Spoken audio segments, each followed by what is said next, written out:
오늘 본문의 말씀으로 마태복음 강의 48번째 말씀, 두려움을 이기는 신앙이라는 제목으로 말씀의 은혜를 함께 나누겠습니다.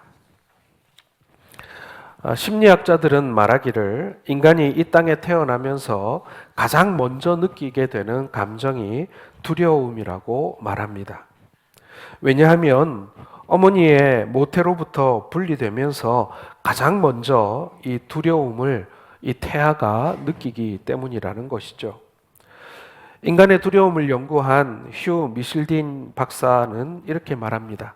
아기가 어머니 모태에서 나오며 처음으로 느끼는 두려움이 세 가지가 있다라고 말입니다. 첫 번째는 떨어지는 두려움입니다.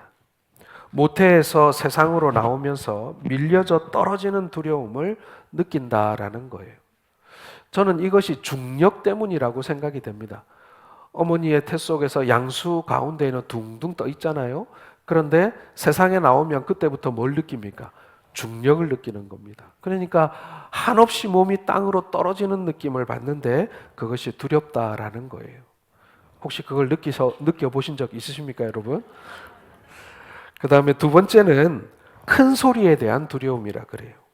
모태에서는 한없이 조용했는데 세상에 나오면 온갖 시끄러운 소리를 듣고 두려움을 느낀다고 합니다. 사람들은 귀엽다고 아이고 누구야 하면서 귀엽다고 얼얼얼얼 하지만 아이는 그게 무서운 거예요. 왜냐하면 그렇게 큰 소리를 들어보지 못했기 때문에. 그리고 셋째는 뭐냐면은 버려지는 듯한 두려움이라는 것입니다. 모태로부터 떨어져 나오면서 그때까지는 어머니가 의지가 되었단 말이에요. 엄마의 모태가 의지가 되었었는데 이제부터는 의지할 수 있는 대상이 사라져 버렸다라는 그런 두려움을 느낀다라는 것이죠. 그래서 인간은 태어나면서부터 이러한 두려움을 제일 먼저 느끼면서 태어난다라고 말합니다.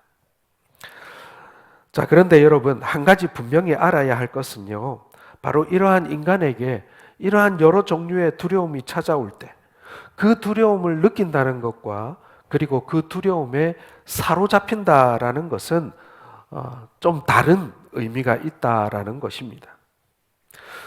어떤 사람이 두려움이 몰려올 때 어떤 사람은 그 두려움을 느끼기는 하지만 그 두려움을 느끼면서 그것에 사로잡혀서 벌벌 떠는 사람이 있는가 하면 또 어떤 사람은 두려움이 몰려올 때 그 두려움을 느끼기는 하지만 금방 또 그 두려움을 떨쳐내버리기도 한다라는 것입니다. 우리 사람들마다 그 정도가 좀 다르지 않습니까? 그렇죠? 두려움을 똑같이 느끼지만 그것을 떨쳐내는 사람이 있고 그것에 사로잡히는 그러한 사람이 분명히 우리 주변에는 있습니다. 그래서 여러분, 두려움이라고 하는 그 자체도 물론 문제이기도 하겠지만 더 큰 문제는 뭐냐면은 그 두려움에 사로잡히는 것, 이것이 사실은 더 큰 문제라는 것입니다. 그래서 여러분, 우리에게 중요한 것은요, 두려움을 피해 간다든지 아니면은 두려움을 못 느끼는 것, 그건 로봇이겠죠, 그렇죠? 그것이 아니라 두려움을 어떻게 극복하느냐, 이것이 우리에게 있어서 가장 중요한 문제다라는 것입니다. 두려움을 피해갈 길도 없고, 그리고 두려움을 안 느끼는 사람은 또 없고 말이죠. 그러니 문제는 두려움에 사로잡힐 것인가, 아니면 두려움을 떨치고 일어날 것인가, 그 문제라는 것입니다. 우리가 두려움을 극복하기 위해서는요, 그 두려움이라는 것이 무엇인가를 먼저 알아야 되겠지요. 두려움이란 무서워하는 감정입니다. 성경에 처음으로 이 두려움이라는 말이 등장하는 곳이 어디냐면 창세기 3장 10절입니다. 같이 한번 읽어보겠습니다. 시작. 이르되 내가 동산에서 하나님의 소리를 듣고 내가 벗었으므로 두려워하여 숨었나이다. 자, 아담과 하와가 하나님의 말씀에 불순종해서 선악과를 따먹고 하나님을 피해 동산 나무 사이에 숨었습니다. 이때 하나님께서 부르시는 소리를 듣고 이 두 사람이 느꼈던 감정이 뭐냐면은 두려움이다. 성경은 그렇게 말하고 있습니다. 여러분, 이때부터 인간은 하나님과 분리되면서 두려움을 느끼게 되었습니다. 원래 타락하기 전에는 아담과 하와가 에덴 동산에서 하나님과 함께 살 때에는 이 두려움이라는 것을 느껴본 적이 없었다는 거예요. 그러나 저들이 죄를 짓고 하나님을 피해 숨기 시작하면서부터 그 두려움을 느끼기 시작했다라는 것입니다. 첫째는 죄가 원인이었겠죠. 두 번째는 하나님과 이제 단절되었다. 하나님으로부터 끊어졌다라는 것이 바로 아담과 하와가 두려움을 느끼게 된 출발점이었다라는 것입니다. 그래서 여러분, 이 두려움의 원인은요, 외부에 있는 것이 아니라 사실은 우리 안에 있는 것입니다. 아까도 말했듯이 어떤 사람은 두려움을 느끼기는 하지만 떨쳐버리기도 하고 어떤 사람은 그것에 사로잡히기도 하고 한다는 거예요. 그것은요, 이 두려움의 원인이 밖에서 있지만 사실은 그 두려움을 극복하는 문제는 우리 내면의 문제 속에 있다라는 것을 말해주는 것입니다. 하나님이 나와 함께 하심을 확신하면 두려움이 찾아와도 쉽게 이길 수 있지만, 하지만 하나님이 나와 함께 하지 않는다라고 생각이 되어지면 그 두려움이 찾아올 때 그것에 결국에는 사로잡히고 만다라는 것입니다. 그러므로 여러분, 우리 인간론적으로 볼 때 이 두려움이라는 것은 하나님을 떠난 사람들에게 찾아오는 무서워하는 감정이다. 이렇게 설명할 수 있을 것입니다. 여러분, 오늘날 우리 시대에 사람들이 느끼는 두려움을 조사해 보면요, 무려 645가지나 있다고 합니다. 그런데 저는 이것보다 더 많을 것 같아요. 왜냐하면 두려워할 수밖에 없는 그런 변화들이 계속 우리 앞에 새로운 것이 등장하기 때문에 그렇지 않겠습니까? 그리고 사람들마다 두려움의 양상이 점점 다양해지고 있습니다. 다른 사람들은 하나도 두렵지 않은데 자기만 특별히 두려워하는 그런 대상이나 그런 감정이나 상황들이 점점 많아지고 있지 않습니까? 예를 들어서 어떤 사람은요, 특정한 대상에 대한 두려움이 있습니다. 거미에 대한 공포, 바퀴벌레에 대한 공포, 그리고 어릴 때 사나운 개를 만났다든가 물려본 사람은 또 요만한 강아지만 만나도 그냥 벌벌벌 떨더라고요. 그런 개에 대한 공포, 또 어떤 남편분들은 아내에 대한 공포를 느끼는 분도 있는 것 같아요. 또 어떤 분들은 또 장소에 대한 두려움도 있습니다. 높은 데 올라가는 거 싫어하는 분들, 고소공포증이라고 하죠. 그리고 또 막힌 거, 또 답답한 데 들어가면 느끼는 폐쇄공포증도 있습니다. 그리고 어떤 분은요, 치과에만 가면 막 덜덜덜덜 떠는 그런 분도 있습니다. 치과 공포증도 생각보다 굉장히 많습니다. 그리고 저는 요즘에 제일 많이 우리가 자주 보는 공포는요, 사람에 대한 두려움입니다. 사람에 대한 두려움을 느끼는 분들이 의외로 많다라는 것이죠. 그걸 뭐라고 얘기합니까?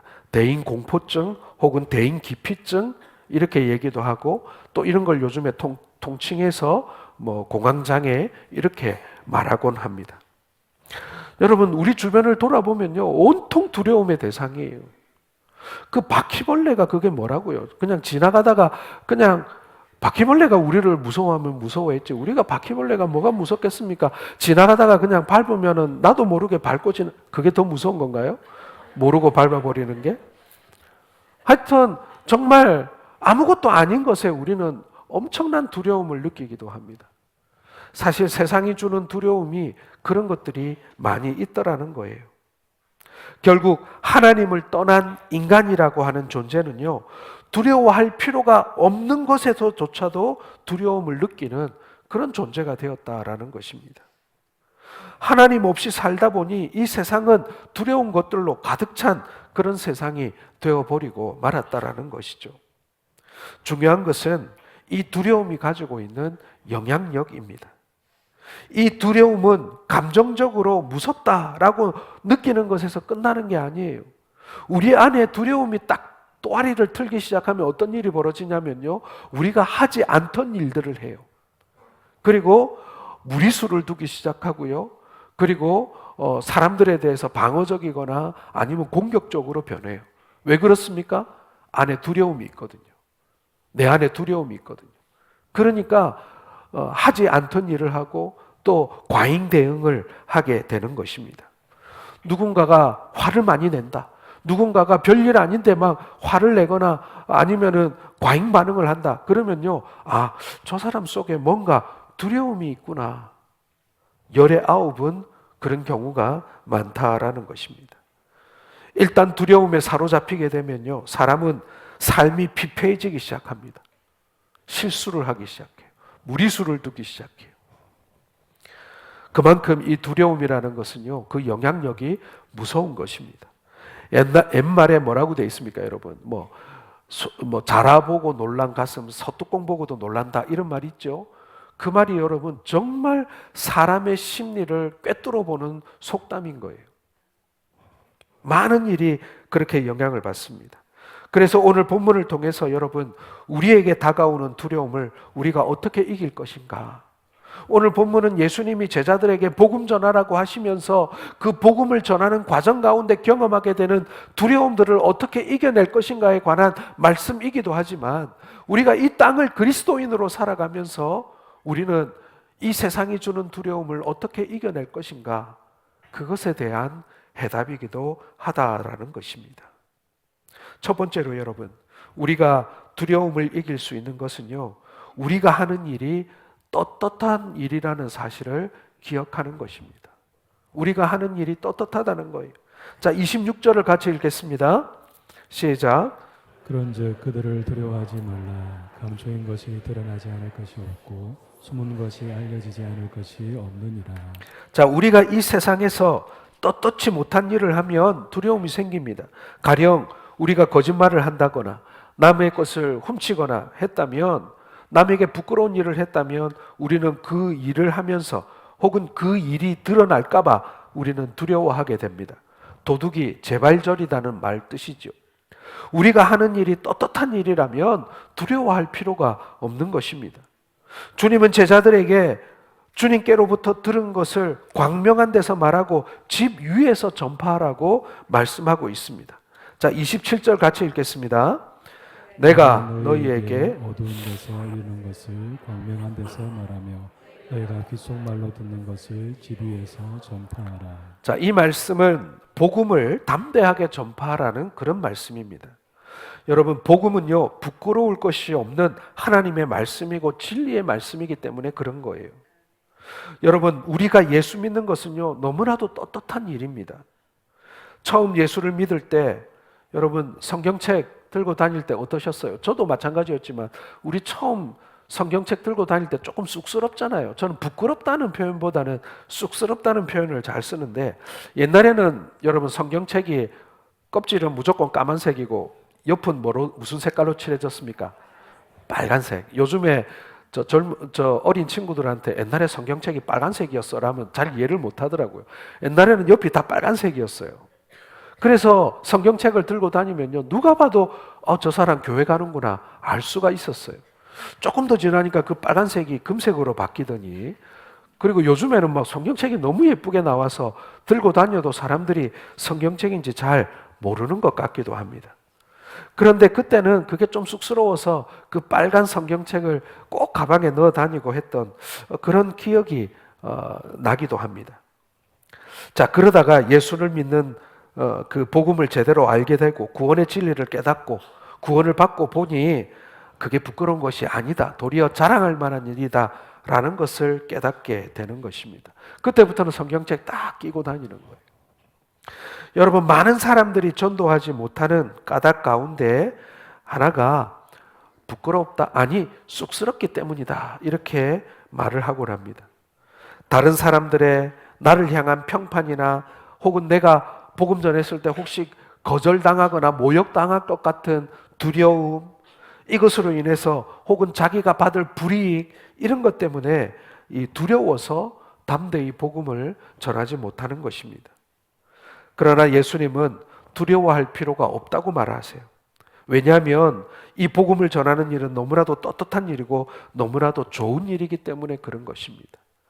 여러분, 요즘에 어느 때보다도 교회가 손가락질을 많이 받고, 저도 목사입니다마는 목사들도 참 손가락질을 많이 받는 그런 시대를 우리가 보내고 있습니다.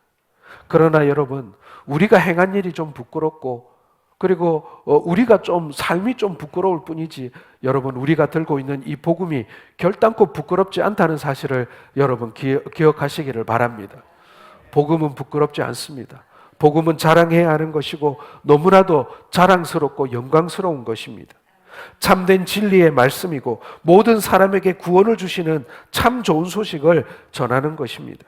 우리의 죄를 대신해서 죽으심으로 우리가 죄사함을 받은 기쁜 소식입니다.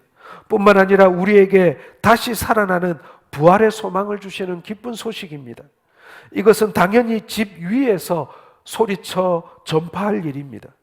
여러분 예수님을 부끄러워하지 마시고 당당하게 예수를 믿으라고 증거하실 수 있기를 바랍니다. 예수님께서는 우리가 하는 일이 떳떳하기 때문에 두려워하지 말라라고 말씀하고 있는 것입니다. 여러분 우리의 본질적인 우리의 모습이 무엇입니까?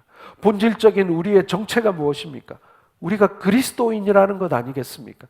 우리가 예수 그리스도로 말미암아 구원받은 사람이라는 것 아니겠습니까?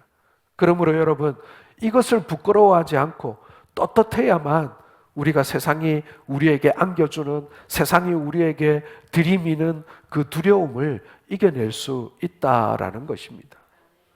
믿지 않는 사람들은 잘 모르겠어요. 그러나 우리 믿는 자들에게는 이 복음을 두려워하지 않는 이 복음을 영광스럽게 여기고 떳떳하게 여기는 이것이 우리의 삶을 두려움으로부터 건져준다라는 사실을 기억하시기를 바랍니다. 두 번째로 여러분 우리가 두려움을 이길 수 있는 이유는 뭐냐면요. 모든 것을 하나님이 주관하시기 때문이다라는 것입니다. 자, 28절과 29절을 같이 읽겠습니다. 시작. 몸은 죽여도 영혼은 능히 죽이지 못하는 자들을 두려워하지 말고 오직 몸과 영혼을 능히 지옥에 멸하실 수 있는 이를 두려워하라. 참새 두 마리가 한 아사리온에 팔리지 않느냐. 그러나 너희 아버지께서 허락하지 아니하시면 그 하나도 땅에 떨어지지 아니하리라. 아멘. 여러분 우리가 복음을 전하는 삶을 살 때 우리에게는 자연스럽게 핍박과 고난이 따라옵니다. 여러분 우리가 당하는 핍박이라는 것도 사실은 남들에게 싫은 소리 한번 듣는 것이나 혹은 우리에게 고난이라고 해도 친구들 사이에 뭐 따돌림 당하는 그런 정도 아니겠습니까? 하지만 초대교회 성도들은 달랐어요. 그 당시에 예수를 믿는다고 하면 사회에서 완전히 추방당하고 고립되고 붙잡히고 매맞고 그리고 가진 것을 다 빼앗기고 심지어는 죽임까지 당하게 되는 상황이 초대교회의 상황이었습니다. 그래서 예수님의 12제자 가운데 요한만 제외하고는 모두 순교로 그들의 일생을 마치지 않았습니까? 예수님 믿기 굉장히 어려운 시기였습니다. 예수님 전하는 것, 그것은요, 굉장히 두려운 일이고 위험한 일이었습니다. 그런 시기에 사는 제자들에게도 예수님은 두려워하지 말라라고 말씀하고 있는 것입니다. 아니, 예수님, 상황이 이런데 어떻게 두려워하지 말라는 말입니까? 어떻게 무서워하지 말라는 말입니까? 우리가 그렇게 되물을 수 있지 않겠습니까? 사람이 죽고 사는 일, 그것보다 더 두려운 일이 또 어디 있겠습니까? 그런데 우리 주님께서는 뭐라고 얘기하시냐면요. 사람 죽고 사는 일이 사람이 주장하는 일이 아니라고 말씀하고 있는 것입니다. 심지어는 몇백 원에 팔리는 두 마리의 하찮은 참새도 하나님이 허락하지 않으시면 땅에 떨어지지 않는다. 하물며 천하보다 귀한 한 영혼이 죽고 사는 것을 그것은 하나님께 속한 것이니 사람이 우리를 죽일까 살릴까 두려워하지 말라라는 말씀인 것입니다. 여러분, 우리 주님께서는 너무나도 유능하신 분이라는 거예요. 세상을 창조하신 분이잖아요. 너무나도 그분은 유능하시고 모든 것을 다 알고 계시고 그리고 세상에 그 누구도 비교할 수 없는 권세를 가지고 있는 그분이 계신데 사람의 죽고 사는 것이 그분의 손에 있는데 무엇을 두려워하느냐라고 묻고 있는 것입니다. 설령 사람들이 우리를 죽인다고 해도 그들이 죽일 수 있는 것은 우리의 몸뿐이요 우리의 영혼까지는 손대지 못한다라는 것입니다. 하나님은 그런 자의 몸과 영을 다 멸할 수 있는 분이시니 진정으로 두려워해야 할 분은 하나님이지 사람이 아니다라고 말씀하고 계시는 것입니다. 그런데 여러분, 우리가 믿음이 없으면요, 사람들을 두려워하게 돼 있습니다. 그래서 그들 앞에서 잘 보이려고 하고 그들의 비율을 맞추려고 합니다. 그러다가 보면 자연히 해야 할 말을 하지 못하게 되고 해야 할 행동을 하지 못하게 되는 것입니다. 여러분, 하나님의 기뻐하시는 일은요, 우리의 모든 것을 주관하시는 하나님께 나의 몸과 영을 맡기는 것입니다. 그것이 여러분 두려움을 이기는 길이에요. 가장 유능하시고 가장 전지전능하신 분에게 우리의 몸과 영을 맡기는 것입니다. 그래야 세상이 우리에게 던지는 본질적인 두려움을 이겨낼 수 있다라는 것입니다. 4세기의 위대한 기독교 교부이자 설교자였던 크리소스톰이라고 하는 분이 계십니다. 이분은요, 설교를 너무너무 잘했어요. 그래서 별명이 뭐였냐면 황금의 입이었습니다. 이 크리소스톰이 정부에 의해서 지위가 박탈당하고 설교를 하지 못하도록 금지당하고 연금당했습니다. 이렇게 핍박을 당할 때 자기 자신에게 이렇게 자문자답을 했다고 해요. 내가 무엇을 두려워하는가? 죽음일까? 그리스도가 나의 생명이시기 때문에 죽음까지도 유익이라는 것을 나는 안다. 멀리 유배당하는 것인가? 이 지구와 지구상에 어디를 가도 주님은 거기 계시지 않으시는가? 어디나 주님은 다 계시다. 재물을 잃는 것인가? 나는 세상에 빈손으로 왔고 갈 때도 빈손으로 가지 않는가? 그러므로 세상에서 무섭다고 하는 것이 나에게는 아무것도 아니다. 세상에 좋은 것도 나는 그저 웃어 넘길 뿐이다. 나는 가난을 두려워하지 않고 재물을 사모하지 않으며 죽음에 위축되지도 않겠다. 이 크리소스톰이 이런 유명한 말을 남겼습니다. 사랑하는 성도 여러분, 이 크리소스톰의 하나님이 우리의 하나님인 줄 믿으시길 바랍니다. 그분은 홀로 우리의 생명을 주장하시고 그 세상의 모든 것을 주장하는 분이십니다. 그분은 우리의 영혼까지도 주장하는 분이십니다. 그러므로 우리가 두려워할 것이 없다는 것이죠. 우리가 잃은 것은 세상의 것밖에 없습니다. 어차피 우리가 이 세상에 다 내려놓고 가야 하는 것, 그것밖에 세상은 뺏을 수가 없다는 것입니다. 그러므로 하나님의 허락 없이는 절대로 믿는 자는 죽지 않습니다. 하나님의 허락 없이는 절대로 믿는 자는 망하지 않습니다. 그러므로 이 세상이나 이 세상의 사람들을 두려워하지 말고 정말로 두려워할 분 하나님을 분명히 기억하라. 그분을 알아가라. 라고 하나님은 우리에게 오늘 지금 말씀하고 계시는 것입니다. 사랑하는 성도 여러분, 우리가 이 땅을 살아가면서 뭐 길고 짧은 것은 사람마다 다 다릅니다. 그러나 우리의 삶을 주관하시는 분이 우리 하나님이시라는 사실을 우리는 결코 잊지 말아야 합니다. 우리가 가진 것, 우리가 누리는 것, 결국에는 이 세상에 다 내려놓고 가게 될 것입니다. 세상의 권세가 아무리 우리에게 그것을 빼앗아 간다 한들 그것밖에 빼앗을 수 없습니다. 주님께서 우리의 영혼과 우리의 생명 그리고 우리의 영생 복락을 그분이 책임지고 계시다라는 사실을 여러분 믿으시기를 주님의 이름으로 축원합니다. 마지막 세 번째로 여러분, 우리가 두려움을 이길 수 있는 이유는요, 하나님이 지금 우리를 돌보고 계시기 때문인 것입니다. 30절과 31절을 같이 읽겠습니다. 시작. 너에게는 머리털까지 다 세신 바 되었나니 두려워하지 말라. 너희는 많은 참새보다 귀하니라. 여러분, 이것이 무슨 말씀입니까? 하나님은 이렇게 섬세하게 우리를 보살피고 계시다라는 말씀입니다. 우리의 머리털까지도 세어보고 계신다라는 뜻이에요.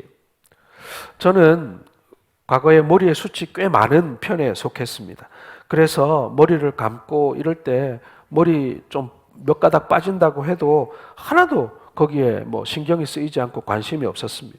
하지만 요즘에는 다릅니다. 요즘에는 머리 감고 머리 말리다가 바닥에 몇 가닥 떨어졌나 꼭 세어봅니다. 많이 떨어진 날은 속상하고요. 좀 적게 떨어진 날은 왠지 기분이 좋습니다. 요즘에는 머리 심는데도 돈 많이 들이지 않습니까? 그런데 왜 하나님이 뭐 이것까지 신경을 쓰실까? 오늘 내 머리카락이 몇 가닥 빠졌나? 그것도 주님이 알고 계시나? 사람들이 보기에는 아무것도 아니고 그리고 사소한 것일지라도 우리 주님께서는 우리에게 그만큼 관심이 많으시다라는 것입니다. 여러분, 우리가 누군가를 사랑하고 아끼면요, 그 사람의 작은 변화까지도 우리는 눈치챕니다. 오늘 머리를 자르고 왔는지, 어떤 옷을 입고 왔는지, 좀 따뜻하게 입고 왔는지, 좀 춥게 입고 왔는지 말이죠. 조금 얼굴만 봐도 좀 피곤해 보이는지, 좀 아니면은 좀 뭐 기분이 오늘은 좋아 보이는지, 뭐 그런 것까지도 우리는 세세하게 관찰하곤 합니다. 왜요? 그 사람을 사랑하고 아끼고 관심이 있기 때문에 그런 것 아니겠습니까? 저는 인격이신 우리 하나님도요, 오늘 이 자리에 앉아 있는 우리 모두를 얼마나 관심 있게 바라보시는지 모른다는 거예요. 나의 머리털까지도, 오늘 몇 가닥 떨어졌는지도 우리 주님께서는 알고 계시고 세어보고 계시고 나에게 필요한 것들을 공급해 주시기를 기뻐하시는 하나님이시다라는 것입니다. 그러니 그 하나님을 그런 하나님이 계신데 우리가 왜 두려워하느냐는 거예요. 그런 하나님의 보호하심을 왜 우리가 믿지 못하느냐라고 묻는 것입니다. 하나님은 어제나 오늘이나 변함없이 우리를 사랑하십니다. 사랑하시기 때문에 항상 지켜주시고 보호해 주십니다. 그런 하나님을 신뢰함으로 여러분 두려움을 이겨내시기를 바랍니다. 태어나서 처음으로 비행기를 타는 한 소녀가 있었습니다. 비행기를 타고 밖을 내다보니 너무 신기하고 또 비행기를 타는 것이 너무나도 재미있기도 했습니다. 그런데 이 비행기가 하필 그날 난기류를 만났습니다. 비행기가 흔들리고 갑자기 막 뚝 떨어지기도 하고 말이죠. 비행기가 좌우로 흔들리기를 합니다. 사람들이 소리도 지르고 비명도 지르고 말이죠. 어떤 사람은 울기도 하고 말이죠. 어떤 사람은 막 식구에게 전화도 합니다. 그런데 맨 앞좌석에 앉아있는 이 소녀는 처음으로 비행기를 타는 것임에도 불구하고 소리 한번 지르지 않고 가만히 있는 거예요. 왜 이 소녀라고 두렵지 않았겠습니까? 그렇죠? 나중에 비행기가 안정된 다음에 옆에 타고 있던 아저씨가 물었습니다. 얘야, 너는 비행기가 그렇게 흔들리는데도 어떻게 소리 한번 안 지르고 그렇게 잘 견딜 수가 있니? 정말 너는 용감하구나. 이렇게 말을 했어요. 그랬더니 이 소녀가 이렇게 말했습니다. 아저씨, 제가 이 비행기를 타고 무섭지 않았던 이유는요, 우리 아빠가 이 비행기를 몰고 있거든요. 이렇게 얘기했다는 거예요. 정말 유능한 조종사인 우리 아버지가 이 비행기를 몰고 있기 때문에 두렵지 않았다는 거예요. 아버지가 얼마나 유능한지를 알았으니까요. 여러분, 우리를 태워주시고 우리를 인도해 가시는 우리 하나님이 얼마나 유능한 분인 줄 아세요? 세상의 비행기 조종사와는 비교도 되지 않을 만큼 그분은 총명하시고 유능하시고 그리고 힘이 있으신 분이세요. 그분이 우리의 인생의 비행기를 몰고 계신다니까요. 그러니 두려워할 필요 없다라는 것입니다. 우리의 아버지이신 하나님이 어떤 분입니까? 창조주이시고 그분께서 허락하지 않으시면 참새 한 마리도 땅에 떨어뜨릴 수 없습니다. 그 하나님을 우리가 참으로 믿는다면 여러분, 우리가 무엇이 두렵다는 말입니까? 우리를 돌보시는 그 하나님을 믿으시기를 주님의 이름으로 축원합니다. 제가 저희 아이들이 어릴 때요, 아이들하고 놀아줄 때 절대로 그렇게 하면 안 된다고 제가 말씀드리는 겁니다. 어떤 경우에는 목마를 태워주기도 하고 애들 비행기 태워준다고 막 이렇게 막 애들을 빙빙 돌리기도 하고 그러는데 제가 어떤 걸 해주냐면 시계추 놀이를 했습니다. 아이의 두 발을 잡고 애를 거꾸로 이렇게 든 다음에 시계추처럼 이렇게 흔들어 주는 거예요. 그러면 애가 좋다고 막 까르르 넘어갑니다. 저희 집사람이 그걸 보고요, 기겁을 해요. 당신 지금 뭐 하냐고, 왜 그렇게 위험하게 노냐고. 근데 애는 그냥 좋다 그래요. 그냥 좋으니까 제가 계속 해주는 거죠. 그 아이는, 저희 집 아이는 저를 믿는 거예요. 우리 아빠는 절대 그러다가 나를 놓아버릴 뿐이 아니다. 우리 아빠의 팔은 그렇게 힘이 없는 사람이 아니라 그래서 끝까지 나를 잡아줄 거라고 믿으니까 거꾸로 매달려서도 까르르 까르르 하면서 좋아하는 거예요. 절대로 그러지 마세요. 그런데 그 아이는 저를 믿으니까요, 그렇게 하더라는 것입니다. 여러분 결론입니다. 32절과 33절을 같이 읽겠습니다. 누구든지 사람 앞에서 나를 시인하면 나도 하늘에 계신 내 아버지 앞에서 그를 시인할 것이요 누구든지 사람 앞에서 나를 부인하며 나도 하늘에 계신 내 아버지 앞에서 그를 부인하리라. 여러분 우리에게 어떤 고난이나 핍박이 와도 절대 두려워하지 말고 우리 주님을 부인해서는 안 됩니다. 여러분 두려움이 우리 안에 또아리를 틀면요 우리가 주님을 부인하기도 한다라는 것입니다. 죄송한 얘기지만 자주 그럽니다. 우리가 어떻게 부인합니까? 주님을 부인합니까? 세 가지 경우인데요. 첫째로는 입술로 주님을 부인합니다. 베드로 보세요. 주님을 모른다라고 이 입술로 말로 부인하지 않습니까? 여러분 우리도 그럴 때가 있어요.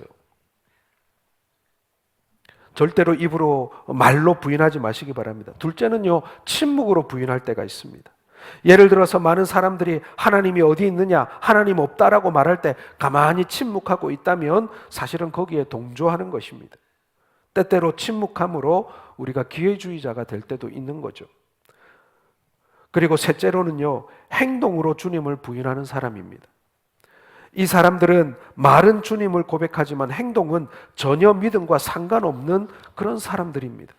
사실 기독교가 이 시대에 많은 사람들의 지탄이 대상이 된 것은요 주님을 행동으로 부인하는 사람들이 많아졌기 때문에 그런 것입니다.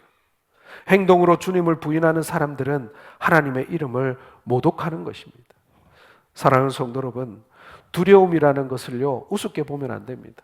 두려움이 우리 안에 자리 잡기 시작하면 우리는 주님을 부인하는 데까지 갈 수 있다라는 것입니다. 실제로 그렇습니다. 두려움의 대상, 두려움의 문제들이 우리 안에 있으면요 그걸 꼭 해결하고 가야 됩니다. 그 문제를 풀고 가야 됩니다. 그래야만 우리가 주님을 부인하는 데까지 가지 않는다라는 것입니다. 그러므로 여러분 두려움은 반드시 여러분 이겨내시기를 바랍니다. 우리를 주관하시고 우리를 돌보시는 주님을 신뢰함으로 그 두려움을 감사와 기쁨으로 이겨내시는 우리 성도들 되시기를 주님의 이름으로 축원합니다. 기도하겠습니다.